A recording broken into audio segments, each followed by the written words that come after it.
मात्र नवमी पर ही क्यों होता है महिला पितरों का श्राद्ध क्रम? श्राद्धकर्ता को इस दिन भगवत गीता के 9वें अध्याय का भी पाठ करना चाहिए। मात्र नवमी का श्राद्ध कर्म 26 सितंबर 2024 दिन गुरुवार को किया जा रहा है और इस दिन विगत माताओं बहनों का श्राद्ध किया जाता है। नवमी तिथि को माता दुर्गा के 9वें स्वरूप की पूजा अर्चना भी की जाती है। मात्र नवमी की तिथि को सौभाग्यवती श्राद्ध के नाम से भी जाना जाता है। आइए जानते हैं मात्र नवमी के दिन श्राद्ध करने से किस फल की प्राप्ति होती है। पितृपक्ष में वैसे तो हर तिथि का विशेष महत्व है, लेकिन आश्विन मास के कृष्ण पक्ष की नवमी तिथि महत्वपूर्ण मानी जाती है। इस तिथि को मात्र नवमी या मात्र श्राद्ध के नाम से भी जाना जाता है।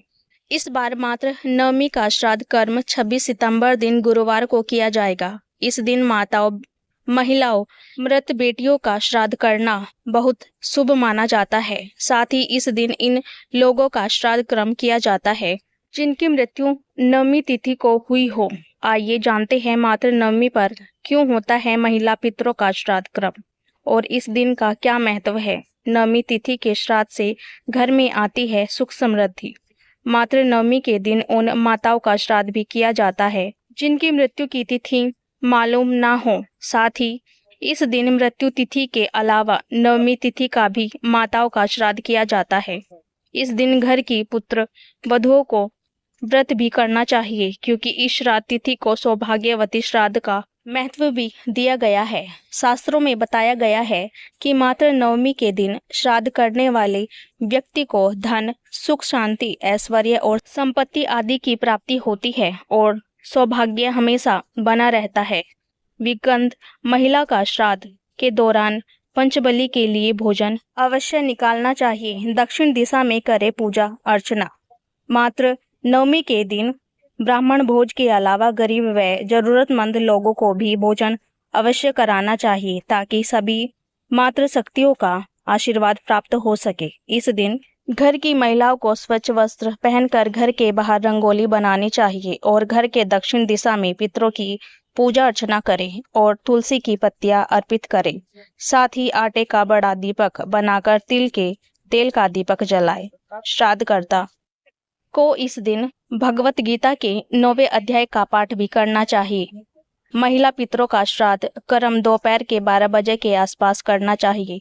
नवमी तिथि को होती है सिद्धिदात्री माता की पूजा।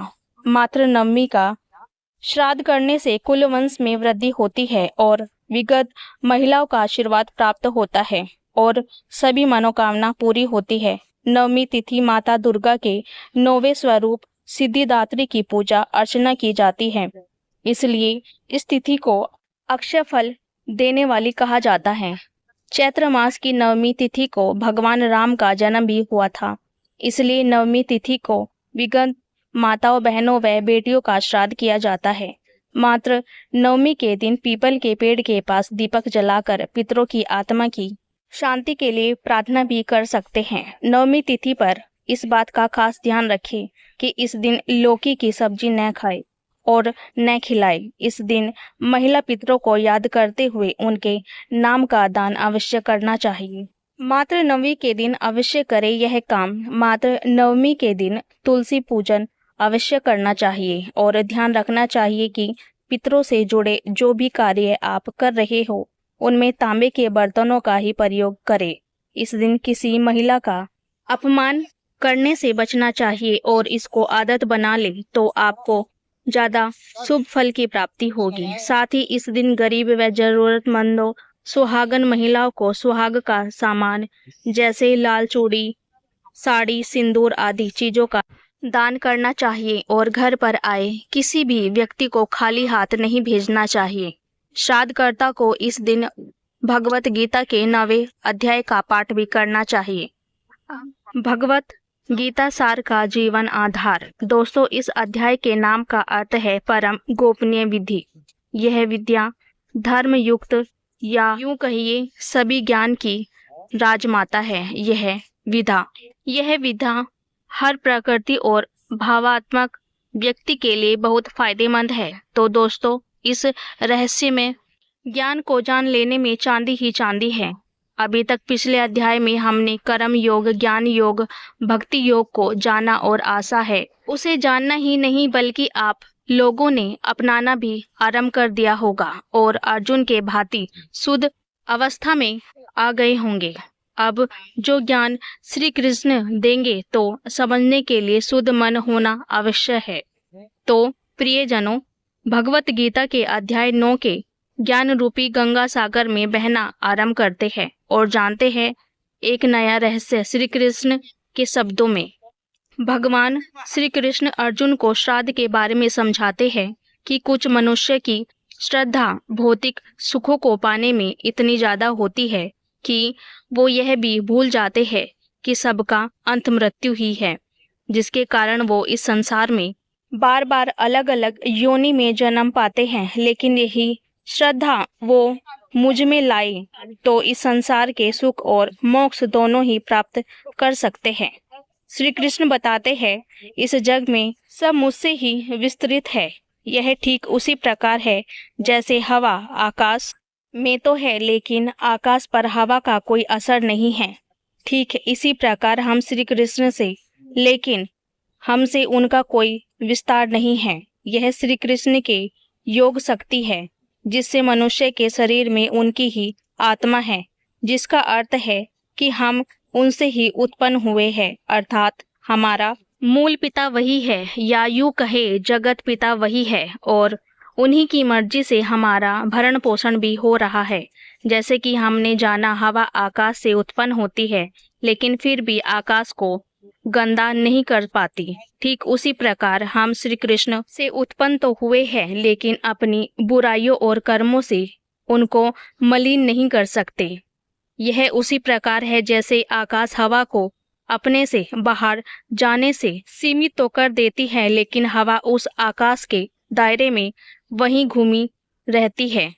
उसी प्रकार हम श्री कृष्ण के दायरे में तो हैं लेकिन कर्म करने के लिए स्वतंत्र है। भगवान श्री कृष्ण कहते हैं, हे अर्जुन, कल्प के अंत में प्रलय द्वारा सब मुझ में विलीन हो जाता है और काल के आरंभ में मैं ही वापस सब रचता हूँ। श्री कृष्ण इसे अपना कर्म बताते हैं और कहते हैं, मैं इस कर्म को बिना किसी भेदभाव के करता हूँ और इससे खुद को बिल्कुल भी नहीं बांधता बल्कि इसे अपना कर्तव्य मानता हूँ।